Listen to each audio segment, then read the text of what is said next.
Պարոն Խաչիկյան, մինչ Հայաստանի վարչապետը խոսում է խաղաղությունից, խաղաղության օրակարգից, անդադ նույն նախադասությունները տարբեր վերաշարադրումներով հանրահռչակելով, նաև օգոստոսի 8-ին հղում անելով, օգոստոսի 8-ի փաստաթղթին հղում անելով, Իլհամ Ալիևը ասում է, որ չկա Սևան, կա Գյոյչա։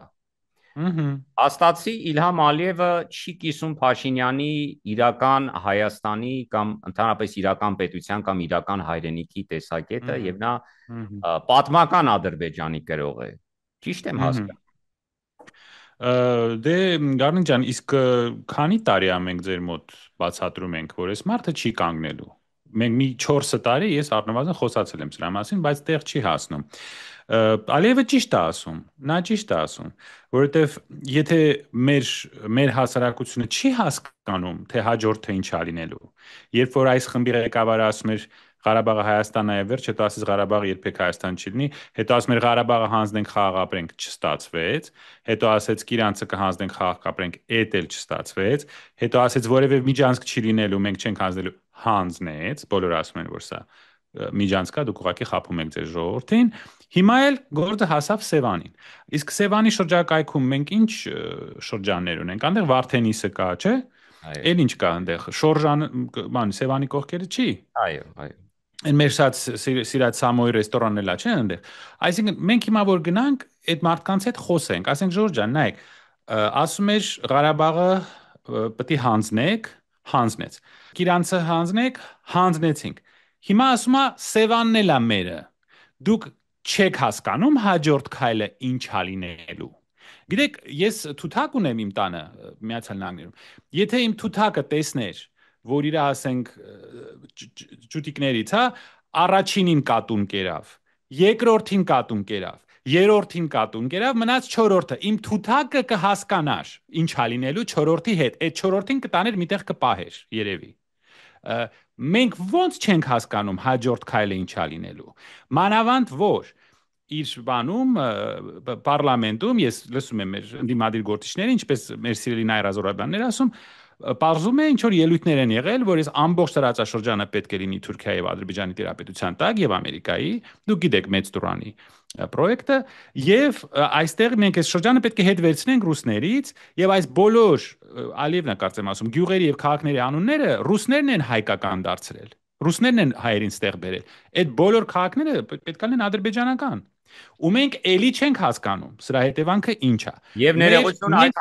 Հա, այո, կներեք ընդհատելու համար եւ այդ համատեքստում շատ հետաքրքիր է Փաշինյանի այն խոսքը, որը Փարիզում ասաց, որ Ադրբեջանի եւ Հայաստանի անկախություններին միգուցե վտանգ է սպառնում։ գիտեք, Ռուսաստան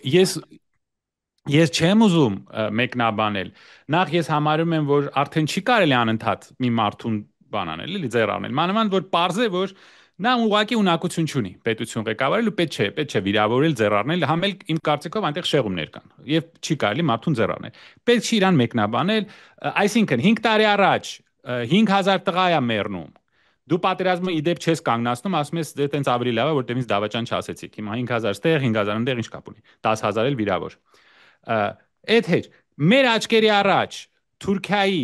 հրամանատարությամբ տակ Իսրայելի զենքով, Պակիստանի օգնությամբ բաներ մահմեդական ուժեր բերելու մահմեդական ուժերի օգնությամբ Ղարաբաղը հայաթափվում է, բայց մենք ասում ենք, որ մեր ընկերը այն պետությունն է, որը դա արել է։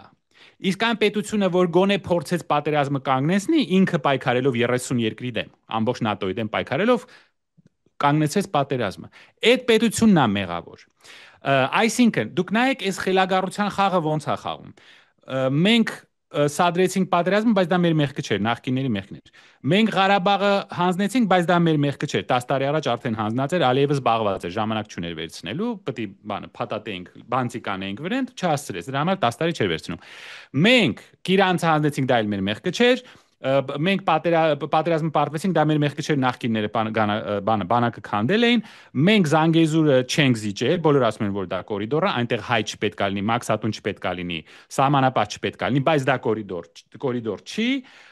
Դա գիտեք ինչա, մեկը գա, ասենք իմ գլուխը հիմա կտրի, ասի մենք ոչ մեկի գլուխը չենք կընտրել, ուղղակի մի քիչ վիզը երկարացրել ենք։ Մենք չենք կտրել, մենք ոչ մի բան չենք արել։ Սա համ ձեռառնել է, համ անգլերենով բան կա, տերմին կա, gaslighting, երբ որ դուք մի բան անում եք մարդու հետ եւ ճիշտ հակառակը ասում եք, ու այդ մարդը սկսում է խելագարվել։ Ես նորից եմ կրկնում, մեզ ասում են Ղարաբաղը հանձնենք, խաղաղ ապրենք։ Եղավ։ Մեզ ասում են, բանը Թավուշի գյուղերը հանձնենք, խաղաղ կապրենք։ Եղավ։ Մեզ ասում են կորիդոր չենք տա։ Տվեցին։ Ամբողջ աշխարհը ասում է, սա կորիդոր է, մեզ էշիտեղ մի դրեք։ Էդ էլ բարձ։ Հիմա արդեն հաջորդ քայլն է, ասում է Սևանն էլ է։ Այնտեղ Սևան չկա, դա մեր գոյչանն է։ Ու մենք էլի չենք հասկանում հաջորդը ինչ ալնել, ուրեմն մենք արժանի ենք։ Կներեք, բայց մենք արժանի ենք։ Մենք արժանի ենք, որ նա Սևանն էլ վերցնի, Սյունիքն էլ վերցնի, ու մեր որոշ, այսպես ասած, անցյալում ես իրենց համարում եմ լուրջ բաներ, ժուրնալիստներ, ասում են, չէ, դες բան չի եղել, ինչ մի հատ էլ ձեռ են առնում ինձ, որ ես կարծում եմ, որ մի քիչ դրանից բարձր են այդ մակարդակից։ Ուրեմն դուք էլի չեք հասկանում Սյունիքի հետ ինչ ա լինելու, հա։ Երբ որ մենք 200 տարով զիջել ենք Ադմիջանսկը, այնտեղ գնալու է թուրքական ադրբեջանական ինֆրաստրուկտուրա, ներդրումներ են անելու Թուրքիան եւ Ադրբեջանը իրենց ճանապարհների մեջ, իրենց երկաթուղուր ամեն ինչ այնտեղ կառուցելու են, ու մենք ասում ենք դա մերն է, դա ոնց է մերը, եթե 200 տարով տվել են երրորդ պետությանը, Ադրբեջանը ասում է 30%-ն էլ մերն է։ 100 տարով ենք տվել։ 100 տարով երկարացնելու հնարավորությամբ։ Մի 99 տարի էլ վրեն։ Այսինքն դա կարող է լինի 200 տարով։ 100 տարին լրիվ հերիք է, որ մենք երբեք այդ չտեսնենք։ Ալիևի հռետորաբանությունը Փաշինյանը հետևյալ կերպ է մեկնաբանում, ասում է Ադրբեջանում տեսնում են Հայաստանի խորհրդարանում կախված Ղարաբաղի դրոշները ու դրա համար են խոսում Գյոյչայի մասին։ Եթե Ալիևը մտնի Սևան եւ հետո մտնի Դիլիջան, Կիրովական հասնի Երևան, նա կասի դա այն պատճառով է, որ ես ու դուք այսօր բան ենք արել, հարցազրույց ենք արել եւ ի պատասխան դրան Ալիևը մտա։ Սա նա սովորել է, նա ունի այնքան այդ արտասահմանից գրանտ ստացող լրագրողներ իր կողքը։ Նա սովորել է, որ ինչ կուզի կասի։ Այդ մարդը ինչ կուզի կասի, նա վաղը կասի, որ իմ մեղքն էր, որ պատերազմը տենց ավարտվեց 5000 տղա մահացավ։ Ինչ կուզի կասի, որտեվ նա ունի այս բանակը իր կողքը, որը ամեն օր քարոզում է։ Պարոն Խաչիկյան, իսկ այդ դեպքում Ալիևին ով է թույլ տալիս ինչ ուզել ասել։ Ուժը եւ Արևմուտքը, եւ Թուրքիան, եւ Իսրայելը, եւ Միացյալ Նահանգները եւ Անգլիան, որտեվ բոլորը այնտեղ ունեն շահեր։ Անգլիան, Միացյալ Նահանգները այնտեղ ունեն հսկայական ներդրումներ, նավթի եւ գազի ոլորտում, որոնք Տրամպը ուզում էր, որ մեր տարածքով անցնեն, դա էլ ստացավ։ Իսրայելը ունի հսկայական, շատ կարևոր ստրատեգիկ շահեր այնտեղ, մեկուսացնում է Իրանը, հյուսիսից ճակատ է ստեղծում Իրանի դեմ եւ կտրում է Ռուսաստանից։ Անգլիան եւ Միացյալ Նահանգները ցանկանում են Ռուսաստանը դուրս գա այս շրջանից, նույնը ցանկանում է Թուրքիան, բոլորի շահերը համապատասխանում են Ադրբեջանի շահերին։ Ալիևը տեղ ունի այսպես խոսելու։ Նա ունի ուժ, նա ունի խելք, նա ունի բանակ եւ նա ունի աշխարհի կեսը իր կողքին կանգնած է։ Լավ, դուք էլի չեք հասկանում հաջորդը ինչ ալնելու, որ նա արդեն Սևան ասում է, Սևանի անունը բան չի, Սևան չի, Գյոչա է։ Նա ասում է, որ որոշ եկեղեցիներ Հայաստանի տարածքում եկեղեցիներ չեն, աֆղանացիներն են պատկանում։ Նա վաղը կասի, որ ձեր անունը Գառնիկ չի, իմս բան չի, Արթուր չի։ Մենք ուրիշ անուններով պետք է ման գան, քրիստոնեությունից էլ կհրաժարվենք։ Ամեն ինչ կանի, այս մարդը մեղքը Իրանը չի, սա արդեն Ալիևի մեղքը չի։ Սա ադրբեջանցիների մեղքը չի, սա մեր հասարակության մեղքն է, որ մենք թույլ ենք տալիս մեզ այսպես ձեռ առնեն ու ստորացնեն, ու մենք ոչինչ չենք կանում։ Որևէ ուրիշ հանրապետություն սովետական միությունում սենց վիճակում չի։ Իսկ Ալիևը ինչու է անուղակի մեղադրում Ռուսաստանին ըստ իրեն ադրբեջանական տարածքները փաստորեն իրենից խլելու եւ Հայաստանին կցելու գործում։ Դա իրենց թեզն է արդեն շատ երկար տարիներ։ Նրանք ասում են, որ հայերին այստեղ վերադարձրել են ռուսները։ Նրանք չեն ասում, որ Շահ Աբբասը մեզ հանեց տեղից, հետո ռուսները մեզ հետ բերեցին։ Նա դա չի ասում։ Նրանք ասում են, դուք այստեղ ապրելու տեղ չունեք։ Սա Ադրբեջանի տարածք է, ամբողջ Հայաստանը Ադրբեջանի տարածք է։ Դուք քոչվոր ցեղեր եք, նրանք են մեզ ասում։ Եվ դուք պետք է ստեղից դուրս գաք։ Դա իրենց պատմական այդ բանը տենդենսն է, այսպես ասած պատմաբաններ կան այնտեղ, որը դա զարգացնում են։ Վերջերս էլ տեսակ ինչ ճգնաժամ եղավ Ռուսաստանի հետ հարաբերություններում, եւ ամենակարևորը, երբ որ իմ կարծիքով մեծ սխալ գործեցին մեր ընկերները Ռուսաստանում, երբ թույլ տվեցին, որ Ղարաբաղը հայաթափվի, չնայած իրանք էլ մեզ են ասում, դուք ասում եք Ղարաբաղը ձեզ համար բեռա, դուք մեզ եք մեղադրում, որ մենք Ղարաբաղը հանձնեցինք։ Այսինքն դուք ձեր երեխային տակ հանձնեք թշնամուն, հետո ձեր հարևանից մունատ գաք, որ ինքը պաշտպանեց ձեր երեխային։ Խելագարություն։ Եվ մեծ սխալ էր եւ Ղարաբաղը ընկնելուց հետո հիմա արդեն լրիվ ուրիշ տոնով խոսում են Ռուսաստանի հետ։ Իսկ երբ որ Հայաստանն էլ Աստված չտա կազմալուծվի դառնա Ադրբեջանի Թուրքիայի մաս, Թուրքիան եւ Ադրբեջանը դառնում են մի սուպեր ուժեղ պետություն, հզորագույն պետություն։ Եվ դրանից հետո արդեն լրիվ ուրիշ տոնով են խոսալու Ռուսաստանի հետ։ Լրիվ։ Եվ այնտեղ հարցեր կան եւ Ղրիմում, եւ Հյուսիսային Կովկասում, եւ ուրիշ մասերում։ Պարոն Խաչիկյան, ինչ թուղթ է հնարավոր ստորագրել Ալիևի հետ, որպեսզի զսպի նրա այս հռետորաբանությունը։ Դուք տեսաք Պաղեստինի թուղթը, որ ստորագրվեց Տրամպի կողմից, երբ նա ասեց, ես իր աշխատավորում եմ խաղաղությունը, պաղեստինցիների, Համասի եւ Իսրայելի միջև։ Դուք տեսաք այդ թուղթը երբ է ստորագրվել։ Հա, քանի օր անցավ, մինչև սկսվեց նորից պատերազմը։ Ասեմ, 9 օր։ 9 օրից հետո Իսրայելը ասեց մեր զինվորներին 2 զինվոր են սպանել, մենք էլ ձեզ ռմպակոծում ենք։ Համասը ասել, դե դուք ռմպակոծում եք, մենք էլ սպանելու ենք։ Ու նույն բանը սկսվեց, որը ամեն 2-3 տարի նոր պատերազմ է սկսվում Գազայում։ Ու տենց տևում է արդեն տասնյակ տարիներ։ Եվ մեր քաղաքակիրթ արևմուտքը ասում է, լավ, 67000 մարդ սպանեցիք, մեծ մասը երեխա եւ կին։ Ոչինչ, մեզ չի խանգարում, դա դեմոկրատիայի բան շահերին համապատասխանում է եւ մարդու իրավունքների եւ միջազգային օրենքի։ Հիմա էլ Վենեսուելա են մտնում, ուրիշ պետություններին ասում են դուք ինչ իրավունքով եք մտնում ուրիշ պետությունների տարածք եւ եթե մենք մի քայլ հետ քաշվենք եւ միջազգային օրենք պատկերացնենք, այո, դա սխալ է, բայց դուք անում եք նույն բանը եւ որ երրորդ անգամ Իրաք, Աֆղանիստան, Սիրիա, Լիբիա, Իրան, հիմա էլ Վենեսուելա, այսինքն որտեղ ուզենք կմտնենք։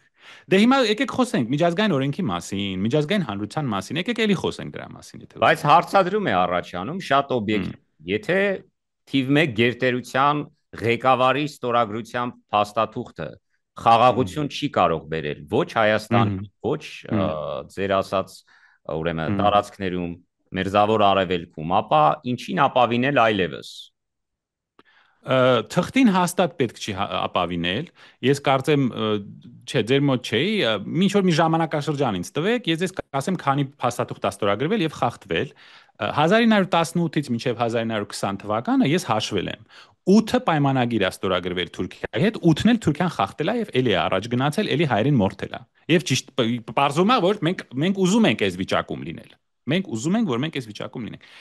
8 պայմանագիր կնքվել եւ խախտվել է։ Աստեն դուք պնդում եք, եթե օգոստոսի 8-ին խաղաղության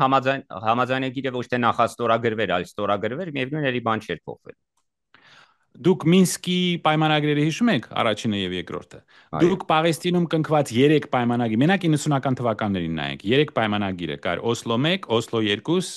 եւ բան կար, ինչ որ Wide River Agreements, այդ մեկն էլ ամեն 2 տարի ինչ որ պայմանագիր է ստորագրվում։ Դուք նոյեմբերի 9-ի պայմանագիրը հիշում եք, դա ինչ եղավ։ Այսինքն թղթով պայմանագիր ստորագրելով նոր ձեր աչքերի առաջ պայմանագիր ստորագրվեց Գազայում 9 օր չանցավ, խախտվեց։ Էլ ինչ ասենք մենք։ Եթե դուք ուզում եք իմանալ խաղաղությունը ոնց է լինում, Ալիևից հարցրեք, որտեղ նա հասկանում է, նա ռեալ է մտածում։ Նա գիտի, որ խաղաղությունը լինում է ուժով եւ ռեալ շահերով։ Նա դա հասկանում է։ Մենք ունենք արտասահմանից սնվող ինչ ֆանտազիոր ժուրնալիստների մի բանակ, որը ոչ թե պայքարում է մեր թշնամիների դեմ, այլ պայքարում է սեփական ժողովրդի դեմ։ Ու տեսեք ինչով է զբաղված։ Խաղաղությունը լինում է, երբ վերահաստատվում է ուժերի բալանս, ուժային հարաբերություններ, ճիշտ արտաքին քաղաքականություն եւ զսպում, այդպես է լինում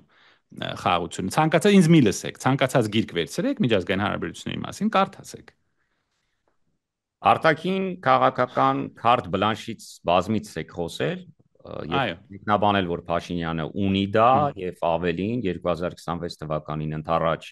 նա ավելի շատ է ստացել աջակցություն արևմուտքից, ավելի մեծ քարտ բլանշ է ստացել։ Եկեղեցու թեմային վերադառնալով, արդյոք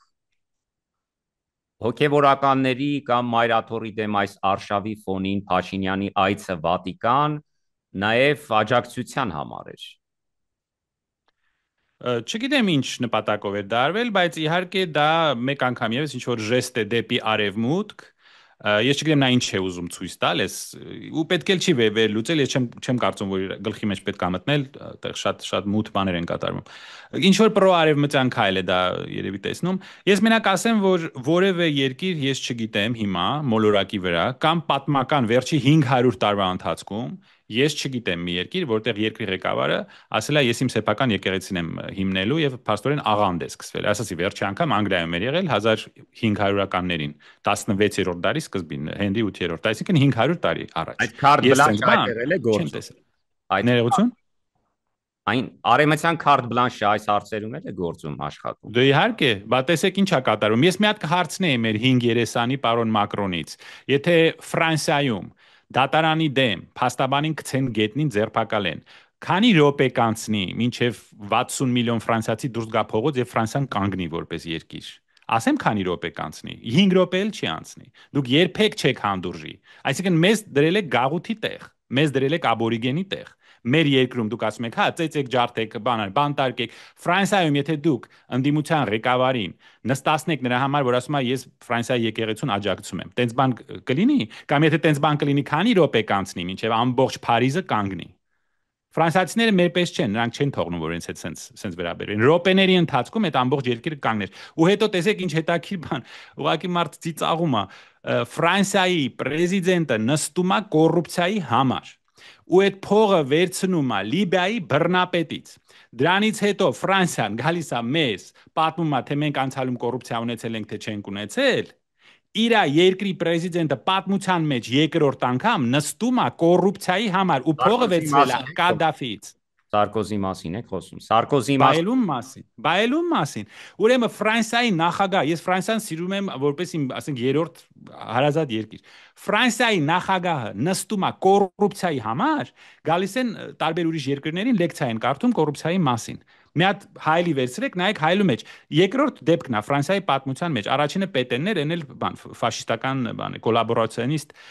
իր գործունեության համար։ Ու այդ փողը վերցնում է բռնապետից, Կադաֆից, այսինքն համար կապ չունի դա բռնապետա թե չէ, երբ որ փող է պետք։ Հիշեք, այդ թողենք մի կողմ 1953 թիվներ կարծեմ Իրանում, Անգլիան եւ Ամերիկան հեղաշրջում են կազմակերպում դեմոկրատական ընտրված Մոսադեղին հեղաշրջում են, բան են անում, հանում են իշխանությունից, բերում են շահին,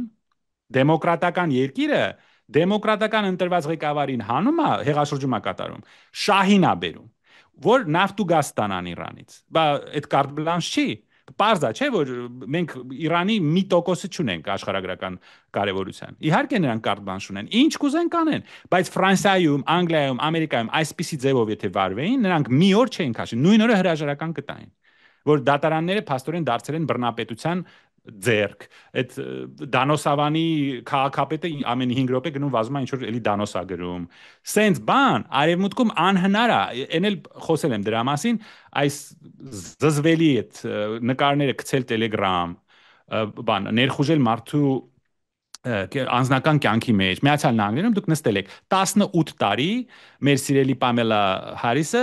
18 տարով նստացրել է մի մարդու, որը Կալիֆոռնիայում այդպիսի բան արել։ Դե պարզվեց պլյուս հələ մի հատ էլ անչափահաս էր այդ անձը։